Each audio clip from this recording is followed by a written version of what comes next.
Sorry to bother you, but your 1 o'clock is here to see you now? Sweet, send them in. Oh, just come in. Oh, thank you. You can sit down wherever you want. Thanks. What's your name? Francisco, Arcilla. Arcilla. Hi, I'm Jose Pizarro. Hey. Nice to meet you. Thanks for meeting Nice with to me. meet you. No problem, man. No problem. So I got your script the other day. Mm-hmm. The name, The Apprentice Mentor. The Apprentice Mentor. The Apprentice Mentor. The Apprentice's Mentors is. We'll We can.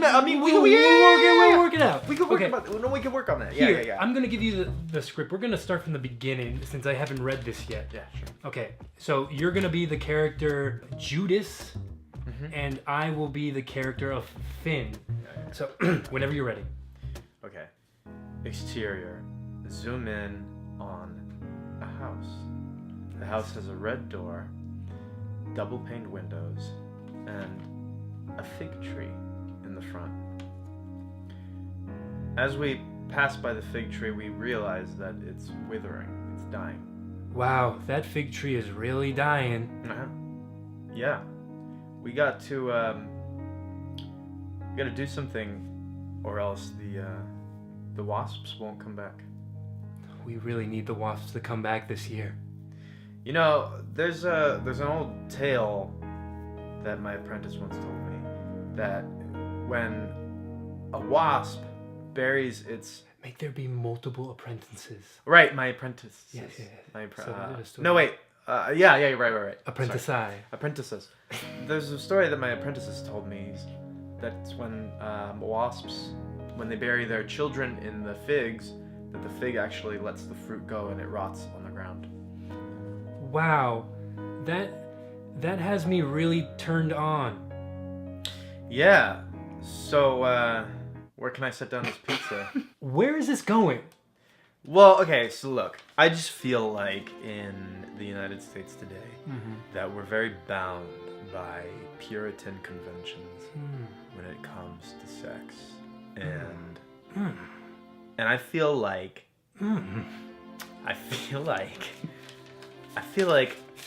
we just need to learn, we need to accept that, you know, we need to like own those roots. You know, we need to get in our bodies. And that's what I'm trying to teach everyone. I just turned to page 10. Yeah. And your character starts having sex with my character.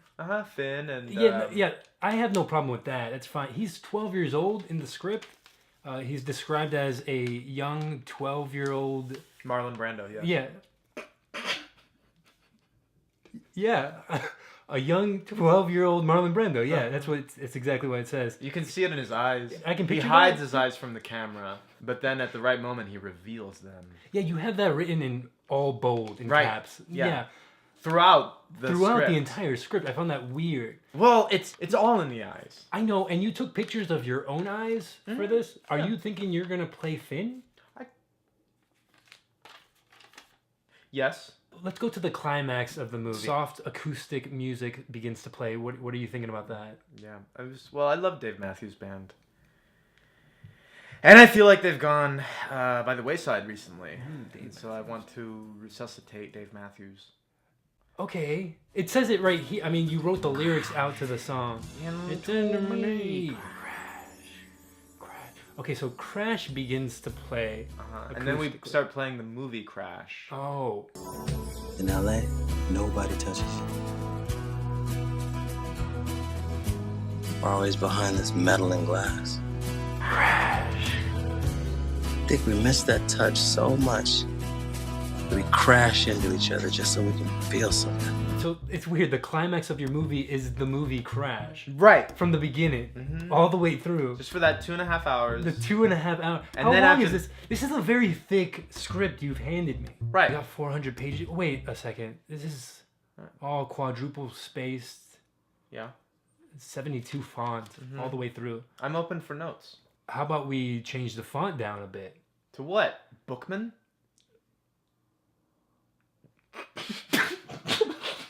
Well, how about we just bring the words closer together? Because on this page, it just says, That sounds like cheating. cool shit happens. Yeah. Ellipses. There's a swastika on this page. Well, yeah, because Finn's a Nazi. He's been a Nazi this whole time. Ellipses.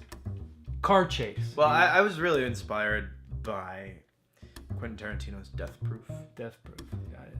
And he was His least popular movie. Is it? Death Proof has got to be the worst movie I ever made, he admitted in a roundtable conversation with The Hollywood Reporter. I didn't know that. It's weird.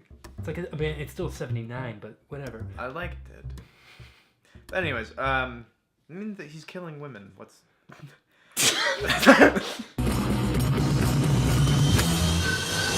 Yeah, because a lot of... But then they kill him! I know, but a lot of unnecessary women die in this next scene. Right. Why? So that's why it's inspired by that. I mean, I leading up to this, it's just a bunch of ellipses. Well, look, the future is female.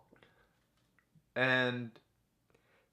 Your have character to make has space for that future. But your character goes on a rant about the Me Too movement. That's one opinion. It's not necessarily my opinion, but everyone in the movie, everyone in the movie tends to also agree with it. But they cheer him on. Right. They hold a rally for him after he killed all those women in the car. Yeah.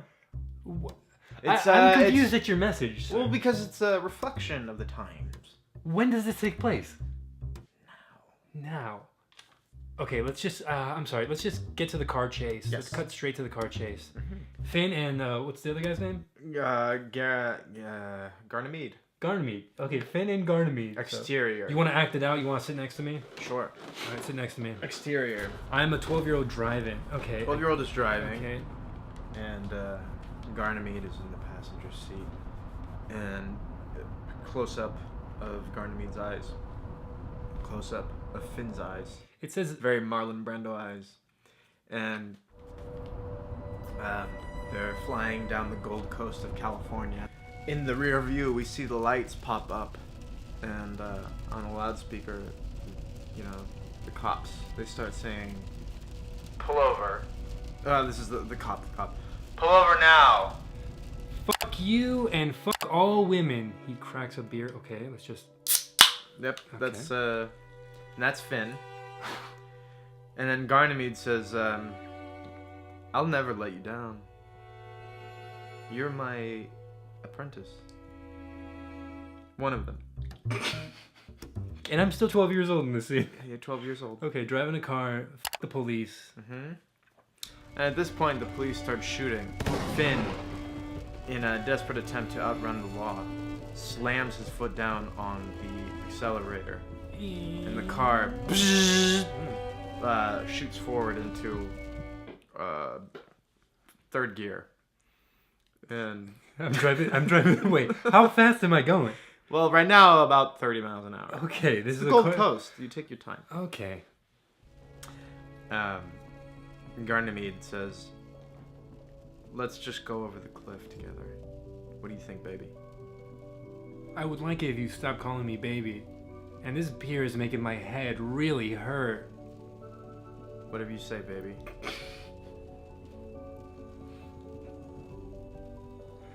I love you, Garnamede.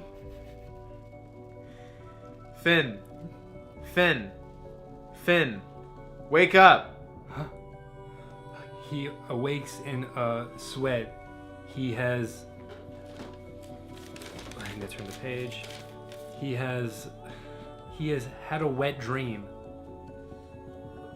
Is that going to be shown?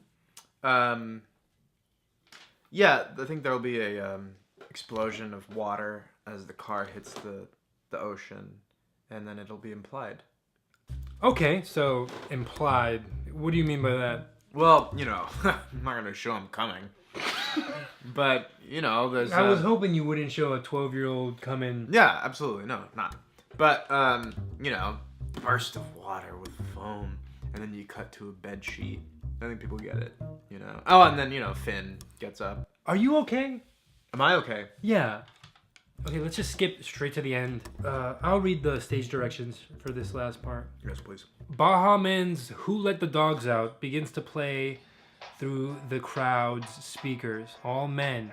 Finn is in the middle of a cavalcade. Thank you, peasants. I am 12 years old, and I one day will be 13 and perfectly legal for all of you. And you can be the crowd. They all begin to hiss in unison for some reason. They continue to hiss as the entire crowd becomes one giant snake. Finn reveals his hands. They are now on fire. He was an apprentice to a magician all along. Baha Men begins to play again. So he's a magician as well. Wasn't there a Nick Cage movie where he was a magician called The Sorcerer's Apprentice? You were going to be a force for good. But for now, you're my apprentice. I'm a what? No, that's a Disney movie. Nick Cage was in... National Treasure. Yeah. You're right. Yeah. Baha Men starts playing on repeat as all of Crash also plays. Right, if we play the climax $5. after the resolution, again, 2 climaxes. Thank you, peasants. I am 12 years old, and I one day will be 13 and perfectly legal for all of you.